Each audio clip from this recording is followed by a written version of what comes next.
All right, so I finished my general announcements. Students are already given time to complete the multiplication at the top of page 17. Students are reminded that we have a CFU this Friday, and in particular, period 2 is at a little bit of a disadvantage in my opinion, because I'm not going to see you all for the next 2 days, and then you come back Friday, review, and we take a CFU. Okay, but today is going to be nothing new, just practicing the methods of factoring we learned last week.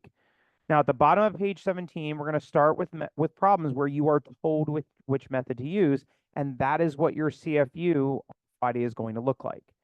However, a week or so after that, when we take a test, it's going to be problems like these where you have to be able to logically decide which method to use. Okay, so let's get right into it. Bottom of page 17. Directions say completely factor each of the following. Show your work using the indicated method.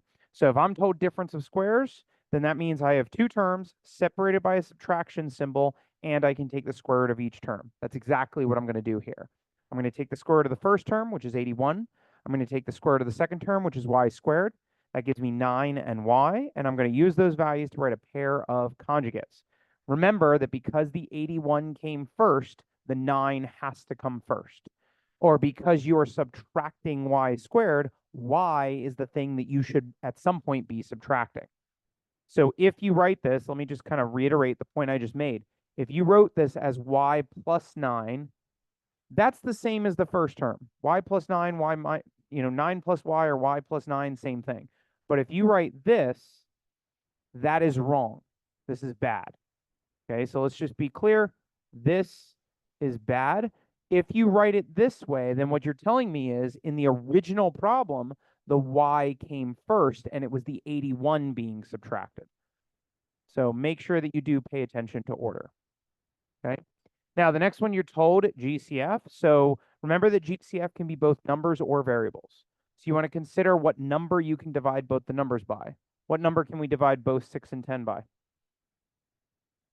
It's the biggest number that divides both 6 and 10.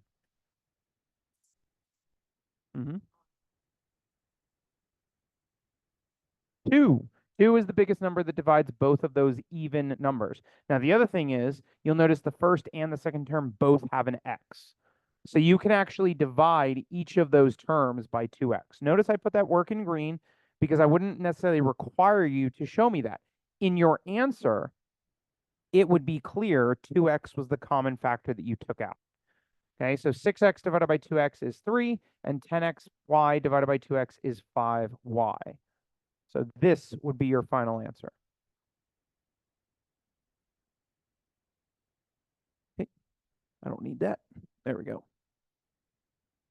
All right, next one says factor by grouping. So remember, when it comes to factor by grouping, totally recall, you do not have to rewrite the terms, but I think it's a good organizational strategy. Casey, we're on page 17, sir.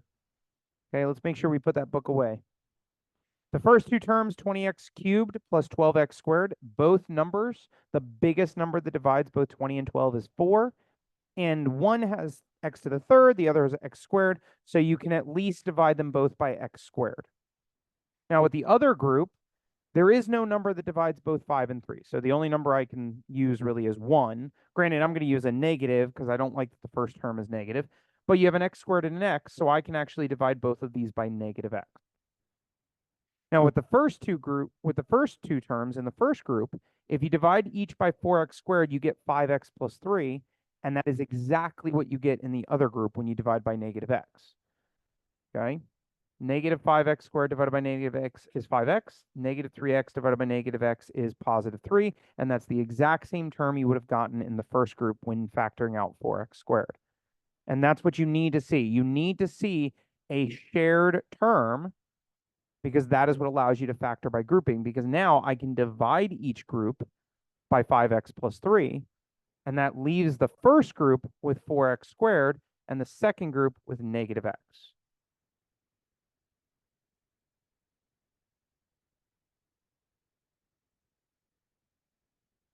Now notice how little is actually in blue there. I know there's a lot written on the board, but a lot of that is just me trying to walk you through the thought process.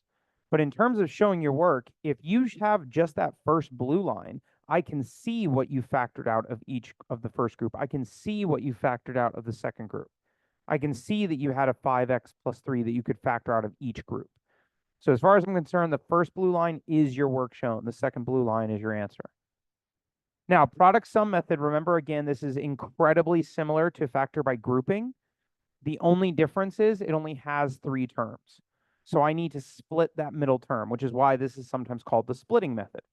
Now, the numerical trick that mathematicians have discovered with problems like this is a pattern. If you multiply the first and last number, so 2 times negative 14 is negative 28. You then need to think of all the different numbers that multiply to 28. 1 times 28, 2 times 14, 4 times 7. There's only 3 sets. Granted, you want them to multiply to negative 28, so one of the numbers has to be negative, or the other number has to be negative. And you want the set here that adds to that middle term, the positive 3, which is actually the option all the way down at the bottom. So there's a little bit of a mathematical pattern or trick that we use to know how to divide that middle term up. So I'm going to rewrite 3x as negative 4x plus 7x, because that specific combination turns the 3 terms into 4 terms that I can factor by grouping. So this problem D is kind of exactly like problem C. It just has one extra step in the beginning. You have to figure out how to split that middle term. Okay, thank you, ma'am. So looking at the first 2 terms, I can divide each of those by 2x. Looking at the second 2 terms, I divide each of those by 7. And in both cases, when you divide by 2x or you divide by 7, the term you're left with is x minus 2. Make sure you're getting the notes, sir. Now, at this point, I have an x minus 2 that's part of both terms. And if you pull that out, the first term will have 2x, the second term will have 7. So your final answer is x minus 2 times 2x plus 7. Questions?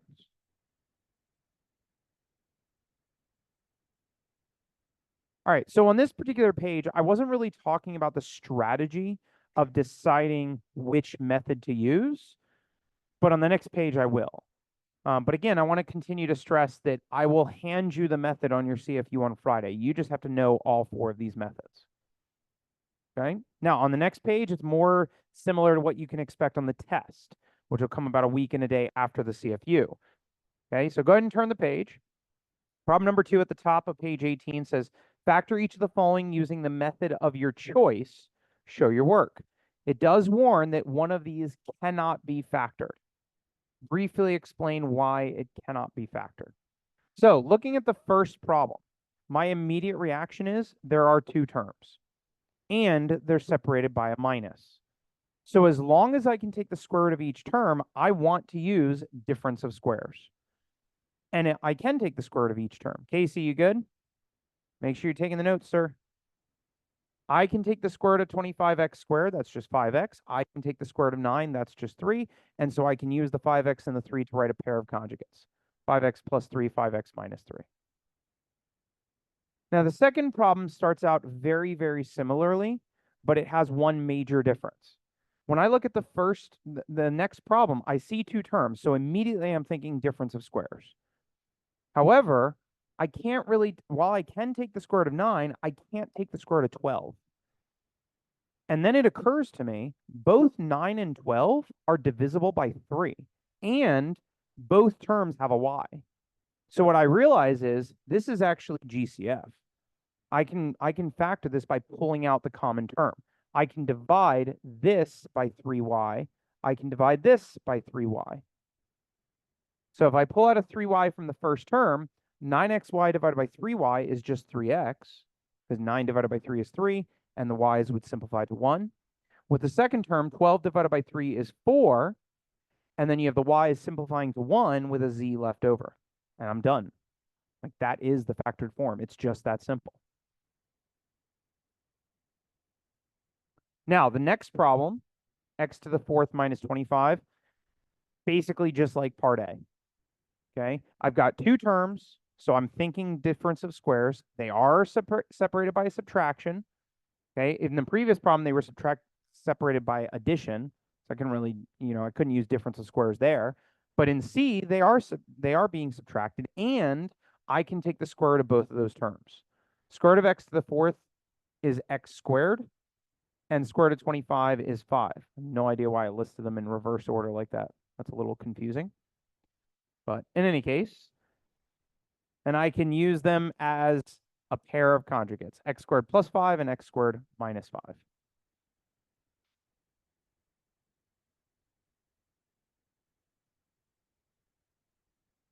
Now, the next problem, just like the 3 before it, it's got 2 terms, so I'm immediately thinking difference of squares. However, the terms are being separated by addition, not subtraction. Okay? So then my brain is saying, all right, well, I can't use difference of squares because they're being added, not subtracted. The other problem is 4 and 25, they don't have a common factor. There's no number that divides both 4 and 25. The only number that divides 4 other than 4 is 2. And the only number that divides 25 other than 25 is 5. So I can't use difference of squares, and there is no common factor. I can't use any of the other methods because product sum requires 3 terms and grouping requires 4. So this, if you remember the directions, said, hint, one of these cannot be factored. Briefly explain why. This is the one that cannot be factored. And my explanation would be to talk about the things I'm looking for, and I'm just not seeing them. For example, it has 2 terms, but they're being added, not subtracted. And the GCF is 1. That's a way of explaining there is literally no GCF. Like the only thing I can divide everything by is 1. 1 always divides anything, okay? But if there's no number bigger than 1 that you can divide them by, then there is no greatest common factor. So D is the one on this page, at the top of this page, that cannot be factored.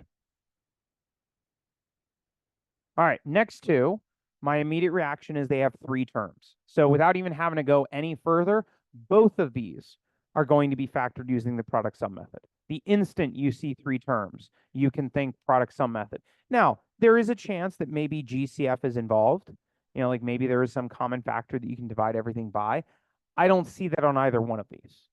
Okay. In the first one, you have 1x, and then you have a 10 and a 25. Well, you can't divide 1 by anything other than 1. And the last value doesn't have any x's. So you can't divide them all by x. Same thing with the last one. There's no common factor. But what I can do is use the first and the last number. 1 times 25 is 25. And I need a pair of numbers that multiply to 25 but add up to 10. And so the product pair that I need is 5 and 5. If you break up that middle term, that 10x, as 5x and 5x, you turn this into something you can factor by grouping. Same thing with the next problem. We've got 1 times 42. And the middle number is negative 13. So I need a pair of numbers that multiply to 42 and yet add up to negative 13. Now, it will take some work on your part. You may want to create that list of numbers that multiply to 42, okay? But the magic pair you need, I'm just trying to save us a little bit of time, is negative 6, negative 7. Negative 6 times negative 7 is positive 42, and negative 6 plus negative 7 is negative 13. So it turns out if you take that negative 13x and break it up as negative 6x and negative 7x, you turn this into something you can factor by grouping. Okay? So I know I'm kind of jumping back and forth between problems. In problem E, looking at the first 2 terms, they're both divisible by x. Looking at the second 2 terms, they're both divisible by 5. If you factor out an x from the first 2 terms, you're left with x plus 5. If you factor out a 5 from the last 2 terms, you're also left with x plus 5, which means I can pull out an x plus 5 from each of the terms. And notice the first term is going to be left with x. The second term is going to be left with 5. So you end up with an identical copy of x plus 5. And what I've told you all before is that if you have 2 identical copies of a factor, please rewrite it as that factor squared. This, to me, would be how I'd want you to write your final answer. X plus 5 squared.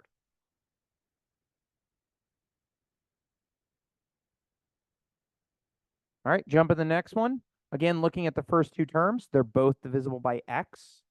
The second two terms, they're both divisible by 7. I am going to divide them by -7 just to flip the sign of that first term to positive. With the first two terms, when you pull out an x, you're left with x minus 6. With the second two terms, when you divide by -7, you're left with x minus 6. That's what we want to see. We want to see the same term being used twice. Now, when you pull out an x minus 7, the first term is going to have an x, the second term is going to have a -7. And that is your final answer.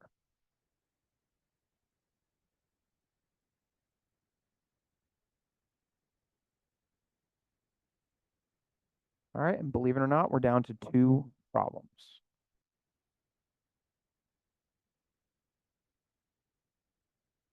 All right, so number 3 is slightly different. It says factor each of the following, again, using the methods of your choice. So now it's letting you know you're going to have to do 2 different things. Each requires 2 methods. Okay, so it's very similar to what we saw before at the top of this page, where you're not told which methods to use, but you have to kind of logically work your way through it. Okay, so the first thing I notice here is there are 2 terms. So I'm immediately thinking difference of squares, and they're being subtracted. So that's even better. The problem is I can't take the square root of 2. I can't take the square root of 32. But hopefully you'll notice both of those numbers are even and both numbers have an x. So you can factor out the greatest common factor of 2x. Now, if you divide the first term by 2x, it reduces to x squared. If you divide the second term by 2x, it reduces to -16.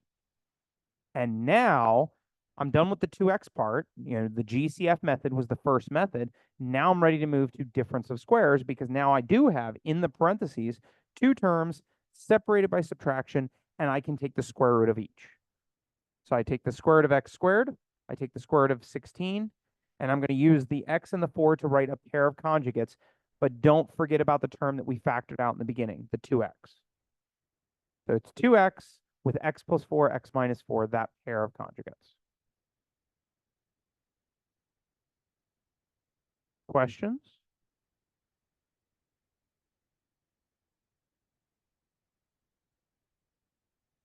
All right. Now with the last one, this one I would say I went out of my way to put the most challenging problem at the end of today's lesson. I think that the standard reaction when you look at this problem is to see 3 terms and think, I want to use the product sum method. That's a good instinct, by the way. When you see 3 terms, Casey, you good? Can you watch the board, sir? Make sure you're getting the notes. When you see 3 terms, I think it's a good instinct to think product sum method. Okay. However, one thing that caught my attention is right there. Both of those terms have identical variables. There is no reason why those would be written separately. If this had been, let me write something in red. If this had been like x squared, y squared, well, then you have one term that has x to the third, y to the third, another term that has x squared, y squared, and another term that has xy. So you don't have like terms. You would have a greatest common factor. You could divide everything by 5xy. However, because you have 2 terms that are literally identical, you have what we call like terms. This is not a factoring method. This is just a math skill that we still need to have. So we have -5xy's and we have -15xy's, which when you combine, you get a total of -20xy's. That is not a factoring step. That is just a simplification step. Now I'm ready to factor. And this should sound very, very similar to the problem we just did, because I see 2 terms separated by subtraction. I want to take the square root, but I can't take the square root of 45 and I can't take the square root of 20. But what I do is that both of those numbers are divisible by 5, and both terms have an x and both terms have a y. So I can use 5xy as the greatest common factor. So what I'm going to do is I'm now going to divide this by 5xy. I'm going to divide this by 5xy.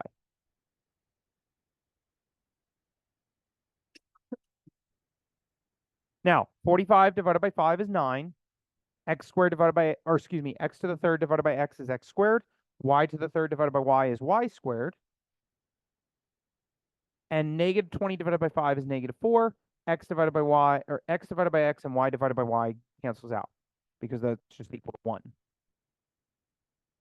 And now I'm ready for difference of squares. Yes, sir.